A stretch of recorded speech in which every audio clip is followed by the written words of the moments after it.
What's going on, guys? One love out to everybody. Real quick video for you guys here. We got the Contender series, only 5 fights on this card. Quick breakdown, quick prediction for you.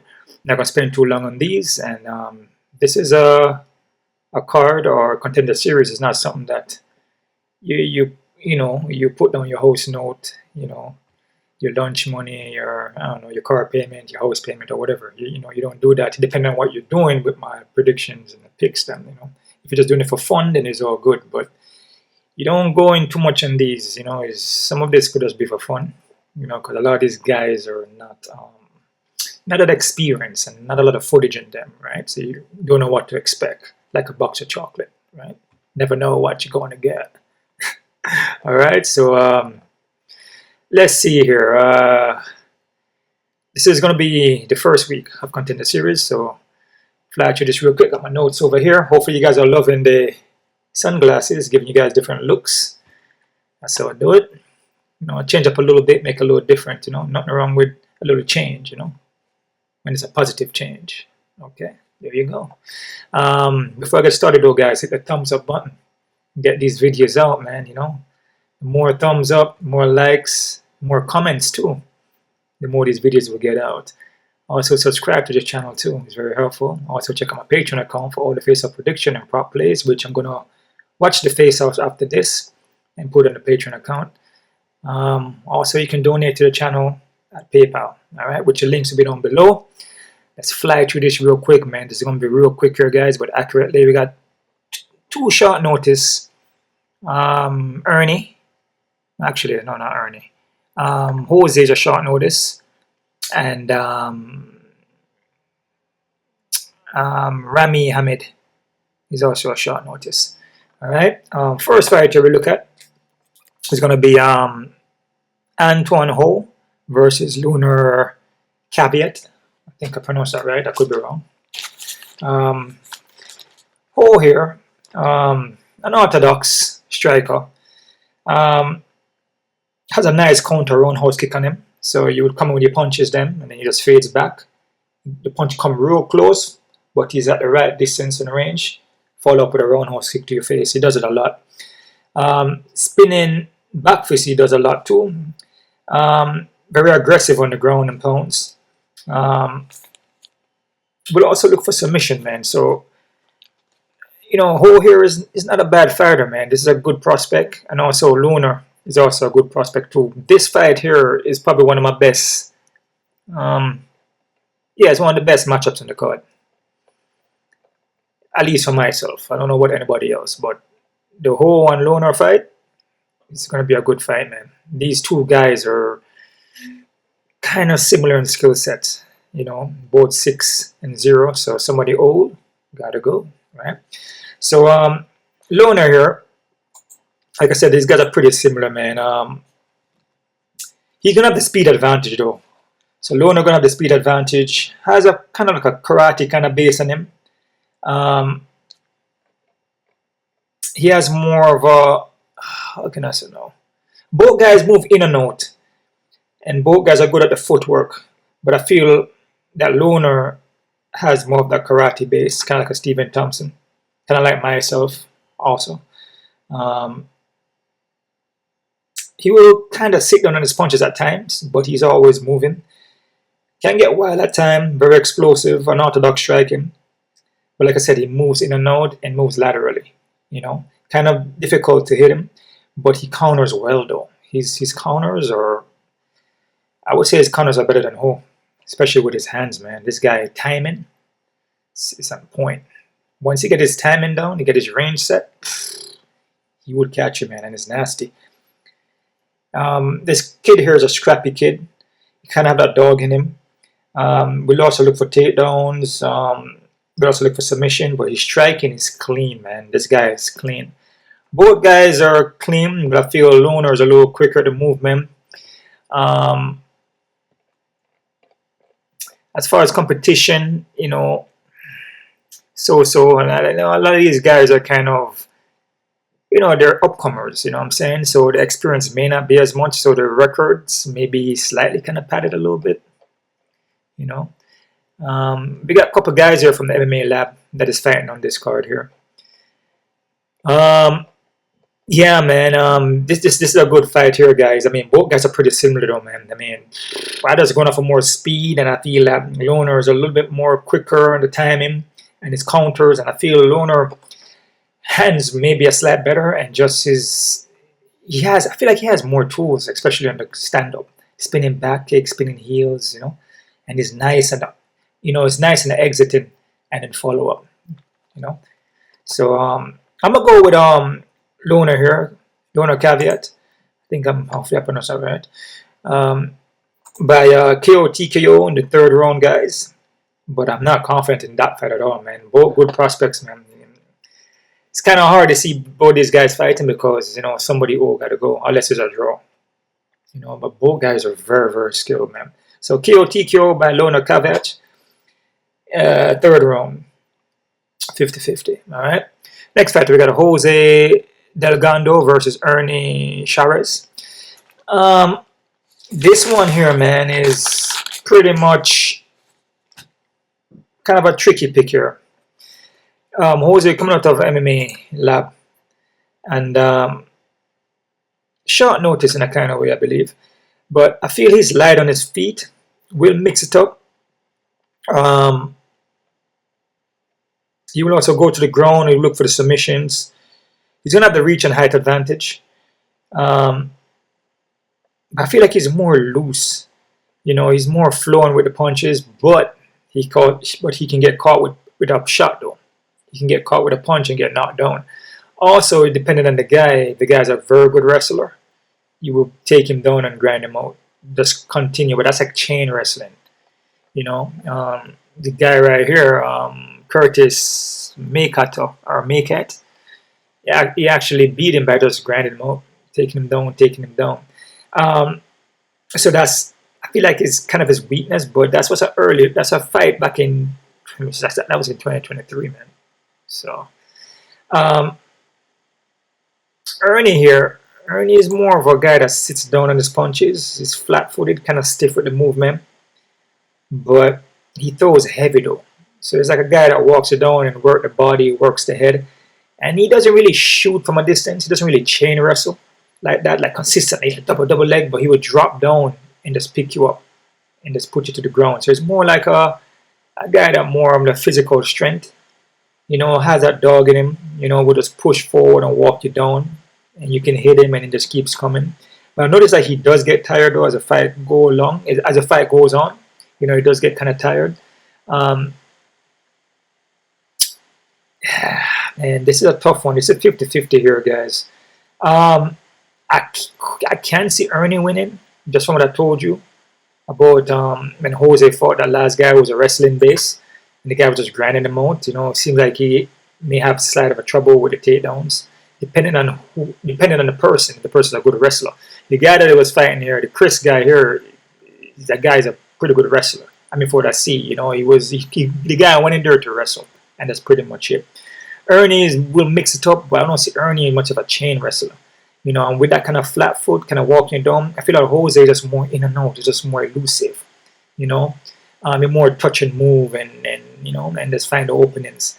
So that's why I'm going to push towards Jose though, man. But if Ernie can take the shots and walk him down and just drop down and just take his legs and slam him down, it could be one of those fights like we see here with Chris, which this fight's on land, and just beat him up on the ground, Most likely you could see Ernie maybe getting a decision. So this fight here, guys, you got to be very careful with it. I'm going to go Jose. It's 50-50, but I feel Ernie has a chance to win based on what I told you. What I see from Ernie's weaknesses is more of he's just so stationary. That's pretty much it. And a guy like Jose who's moving in and out, kind of favor him, and Jose's striking is not bad, but he can get caught. And I feel Jose's a quicker guy. Jose got the reach and the height advantage. Plays in his favor to win. But that wrestling aspect and just dropping him down and taking you down and just be that dog, I feel Ernie has that. So I'd be very, very careful with this one, man. Like I said, you could do a play if you want with Ernie as a dog pick if you want to. Or you can do a parlay after I finish telling you who all the winners are and just throw Ernie to the dog. It's possible. But I'm going to go Jose though. And I'm going to say Jose by KO TQ in the second round, but zero confidence, you know, just from what I told you. Alright? Next fight here, guys. You see, sometimes, guys, I will break it down for you and explain it to you because sometimes the fights are so close, especially Contender series, you know, it's difficult. So I may not all the time lead you, you know, to the water for you to just drink it. You know, I may just break it down for you in a way and then explain to you that this guy could be a dog. So that tells you that if you're doing parlays, to add him in. You see what I'm saying? So it's not definite. So it's not all the time I'll be able to tell you, oh, this guy, I mean, and most of the times I can. You know what I'm saying? But sometimes I have to break it down like that. Next fight, we got Bruno Lopes versus Mikhail Sandhagen. I think I pronounced that right. Alright, Bruno here. Bruno actually fought Robocop, man. Early in his career, I think it was Robocop's first fight. No, actually, it was Williams' first. Hold on there. It was his second fight. And it was Gregor Rodriguez' first fight. And he beat Gregor Rodriguez back in 2014. Lopes here was in the Contender series, man, back in 2023. If you remember that fight against Branson Ribeiro, which he lost by knockout in that fight. He got caught.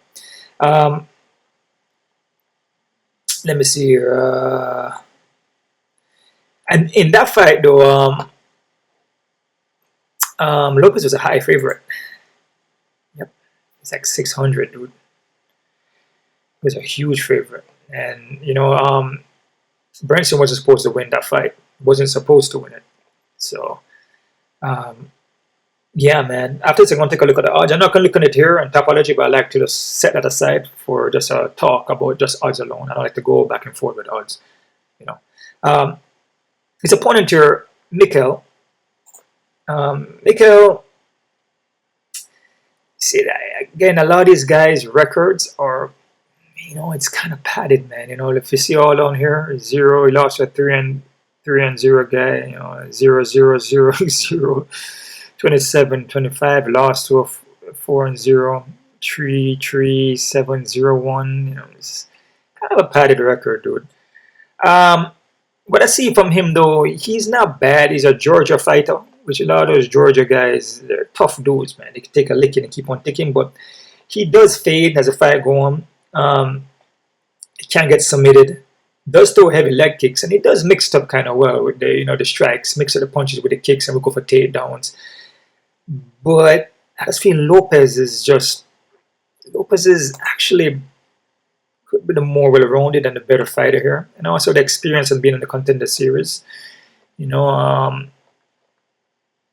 yeah, man. So I'm gonna go with Lopes, man, but there's no confidence in this one. It's a 50-50, and again, we're dealing with heavyweight dudes.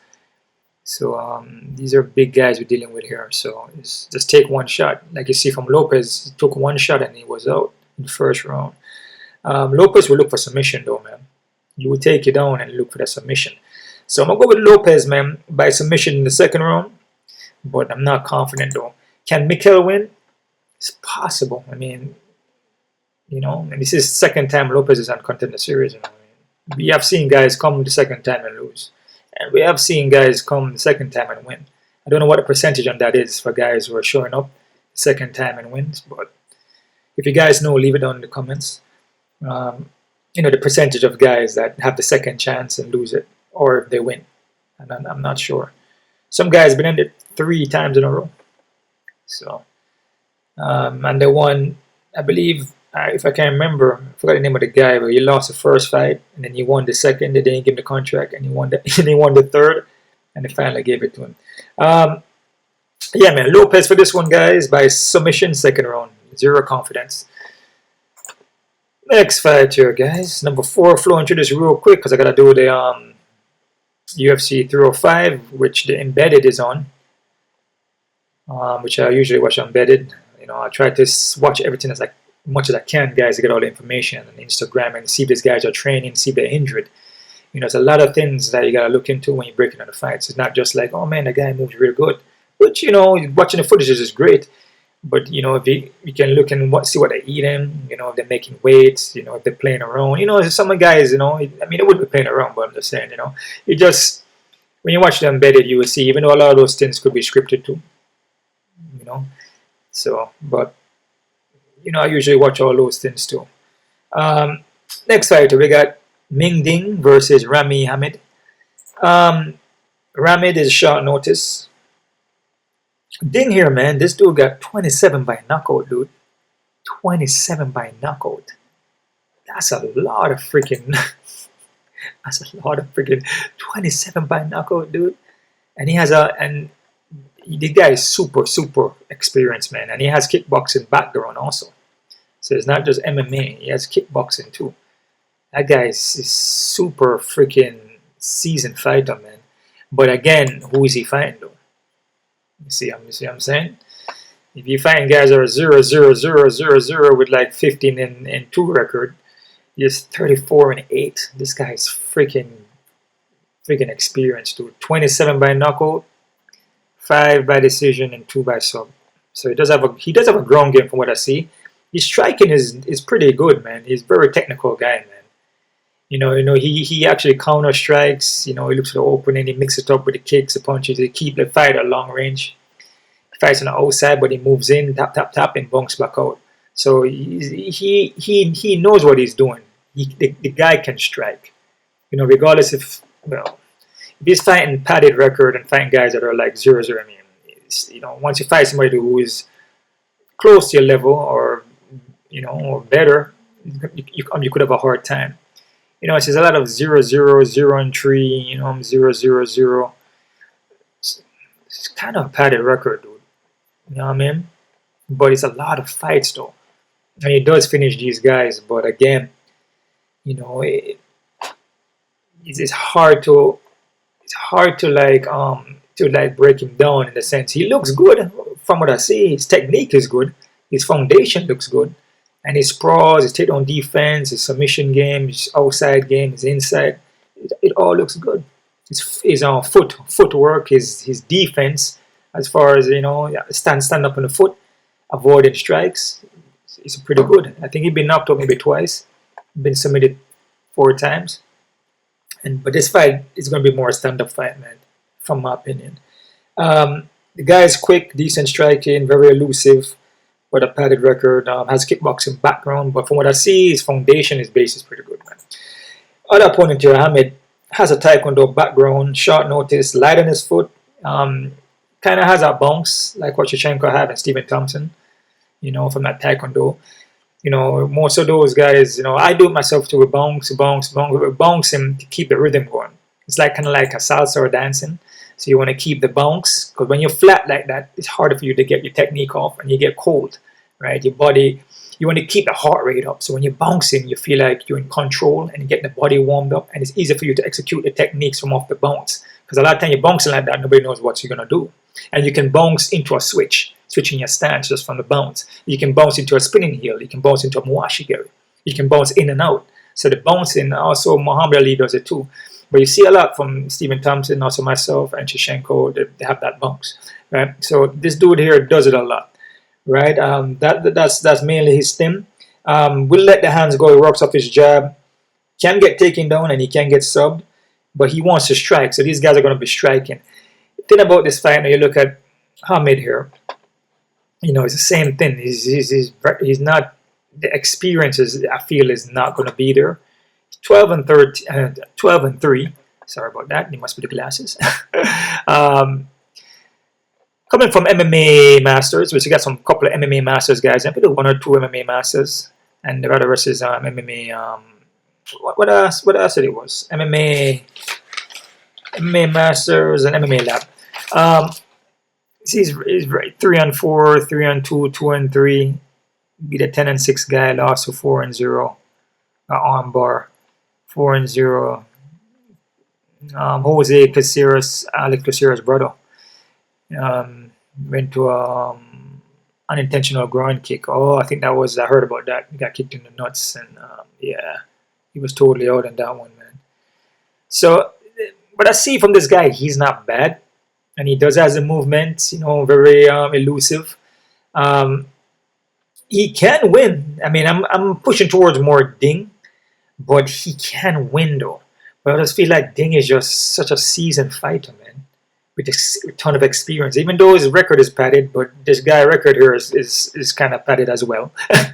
But the guy just has a lot of competition, man, and seeing it. You know what Hamid is doing is I feel he can read that, and I feel he's seen that, and Ding move kind of similar like that. You know what I'm saying? So yeah, man. This is a tough one here, man. Be careful with this one, guys, because there's something where I feel like Hamid could win this fight. It's just there. I just have that feeling. It's the same feeling that I feel about Ernie, but I feel about Ernie winning more than I do with Hamid. So I would say Ernie is more of a dog than Hamid is, which I'm pretty sure that I can tell who the dogs are in here already by not even looking at the odds, because I could tell just by the skill set of the guys and just the experience. You know, I can tell that Ding is a favorite. I can tell that Jose is a favorite because just the way how the guys move, I can read the fight like that, and knowing how the matchmaking and the odds and the breakdown for the odds and the odd makers and all those things are going to place the odds on the guys.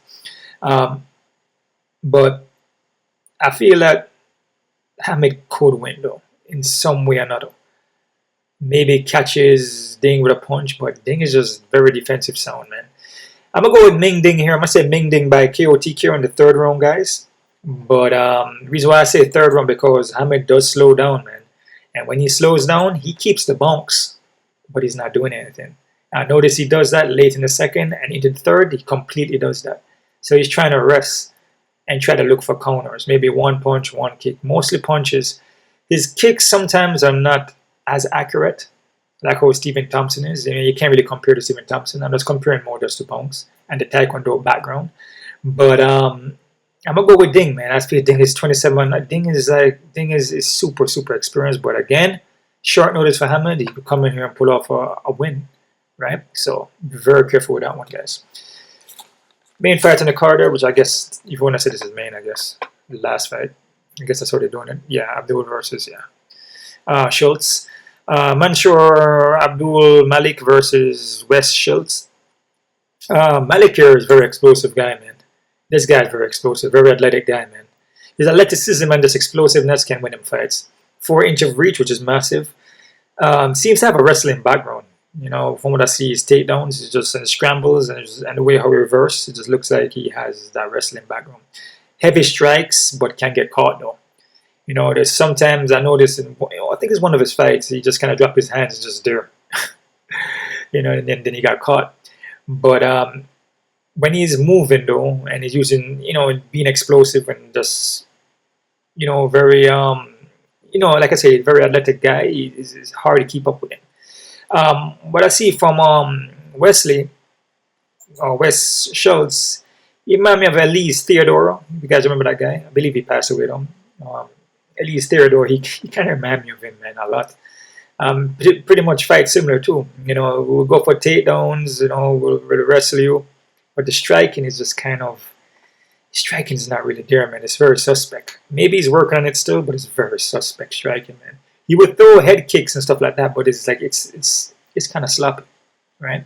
But again, the kick came up and touch, and the guy fought. So it is what it is, right? As long as I guess the technique catches you or the kick catches you, it doesn't matter how it comes around or if it does properly. I guess that's what it is, right? But he flows more on the ground, man. So there's a guy who he will submit you, and that's his strong point, in my opinion. I feel like the stand-up is not his strong point at all, man. And I feel if Malik stand up with him, I feel Malik could finish him. This fight here, I give Malik a 60%. This is probably the only fight that I'm confident in, as far as having a confidence in a pick. All other fights are 50-50. This one I give Malik a 60%. And I give Schultz obviously 40. You know, but it's still a close fight because, like I said, with Malik, you know, he can get caught, but I don't really see Schultz hurting him though. That's the thing. I see more submission, if anything, by Schultz for the win. But I'm gonna go Malik by KO TKO, guys, in the first round. All right. Quick look at the odds here, guys. Crazy odds. Yeah, let's get it. Crazy odds, man. Crazy odds. Loner 180, 175. How I feel about this? I feel this is an even fight. Yep, these guys are too similar. Even with the fights they have in the 6-0, both 6-0, they're very similar skill set, man. The takedowns, the wrestling, the jiu-jitsu. Striking, I give Loner a slight edge and speed advantage, and his technique maybe a little bit more, a little more sharper, but still even though, man. Because both guys are good prospects, so it should be even in my opinion. So he can go either way, guys. So be careful. Ernie and Jose. Yeah, Ernie has a big underdog. Wow. Yep. Jose at 300. Damn, I disagree with that, man. No, did I see that? And I was telling you guys that Ernie is possibly could win. No, it make more sense to go with Ernie now, right? Because like I said, Ernie is a straightforward.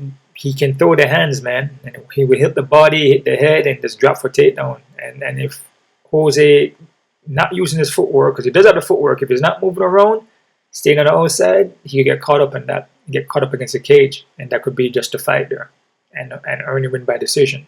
I don't think Ernie finishes him, but he could go to a decision and Ernie wins it. Just by being dog and putting pressure. Disagree with this one, man. I think Jose is way too freaking high. It's ridiculous. Be careful with this one, man. Like I told you before, you can go dog or just pass it. In my opinion, okay. I told you that, right? Remember I told you that. Next fighter, Bruno Lopes Malik. Lopes is 205.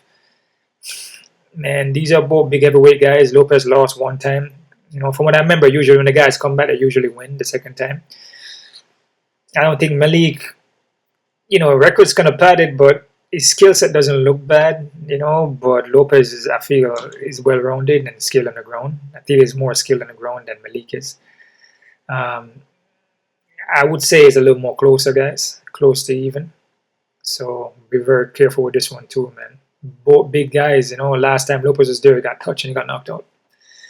When you're talking about heavyweights like this, it's difficult to have the guy so high in odds, man. It doesn't make any sense. But be careful though, guys. Ding and Rami. Ding 190, 200. Damn, they're high. Why so high in these guys in the Contender series, dude? It doesn't make it. They do that on, I feel like they do it on purpose because they know that the down the dog guy is gonna win. Because right now I have all favorites winning, and you know usually it doesn't happen like that. Usually one or two dogs in the Contender series, and sometimes it's more. There's sometimes it could be all the whole thing, just dog. But yeah, man, I mean Ding is, I said, a seasoned fighter, but Rami Hamid is not bad in the movement, man. Striking is not bad. So, and the fight won't be stand up in my opinion. Feel Ding is a little bit too high, even though a seasoned fighter with the experience, you know, it could be a little bit lower. I still favor him though, but still be careful, guys. Damn, Malik 300 and something. Damn, the hell.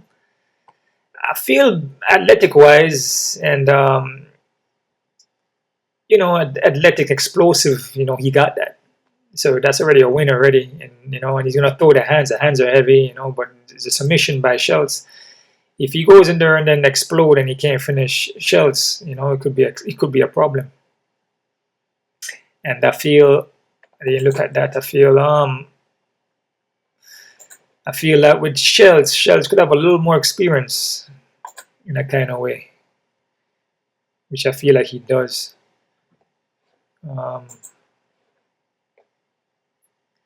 Look at Malik here. Sorry about that, guys. I'm just going back and forward.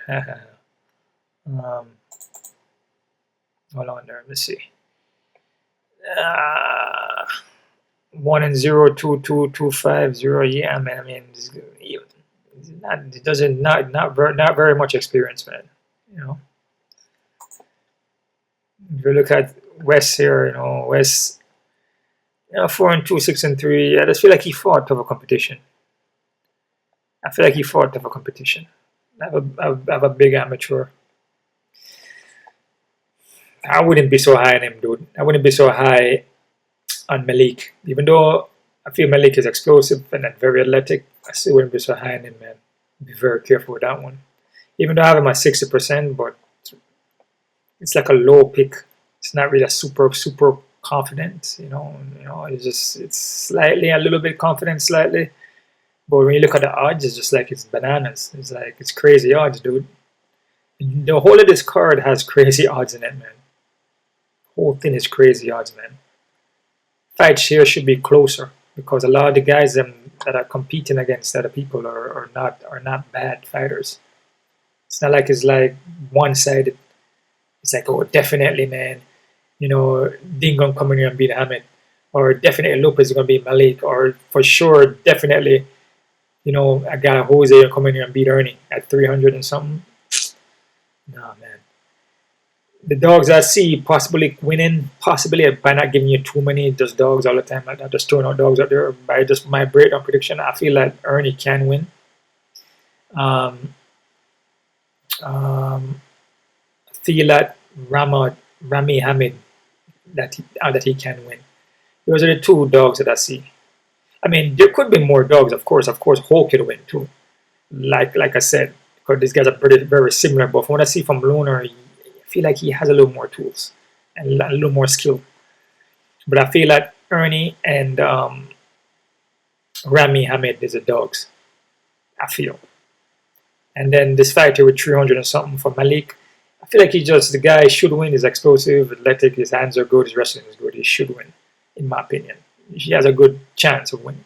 But what I see from Schultz, his stand-up is just, it's not good. It's not good, man. But, guys come in here and change. They look totally different once they hit the Contender Series. And some guys come in here and just drop the ball. Yep. So, dogs, Rami Hamid, and Ernie. I would say, if I see any anything that's upset, all right, which I leave on the bottom. Yeah, so that's about it right there, guys.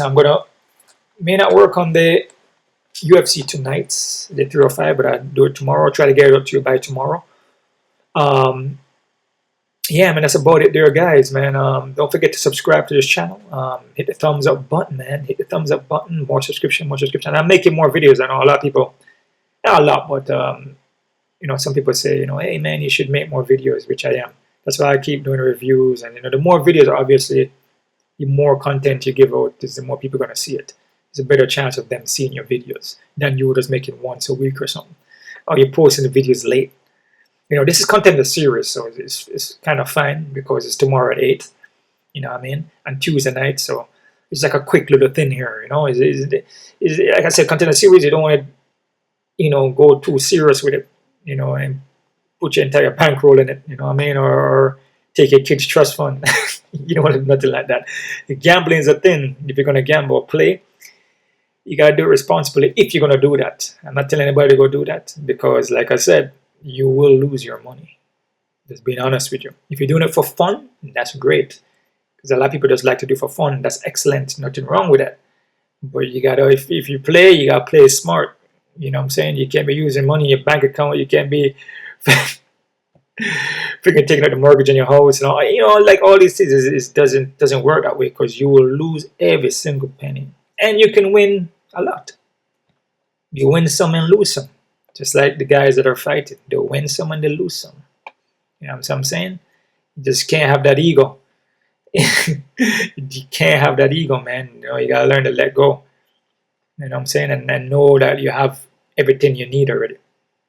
Which is inside of you. Do you understand what I'm saying? You have everything inside of yourself already. Everything else is just add-ons. Which is pretty much all things and illusions. You got everything already, man. Trust me. Trust me on that. This is just a game. I guess for entertainment purposes, I guess. So if you're doing it, do it at your own risk. Nothing guaranteed. Get it? Alright, guys. So one love out to everybody. Subscribe to this channel. Hit the thumbs up button. Check out the Patreon account for my face-off prediction, which I'm going to watch right now and drop it. And that's it right there, guys. One love. Us.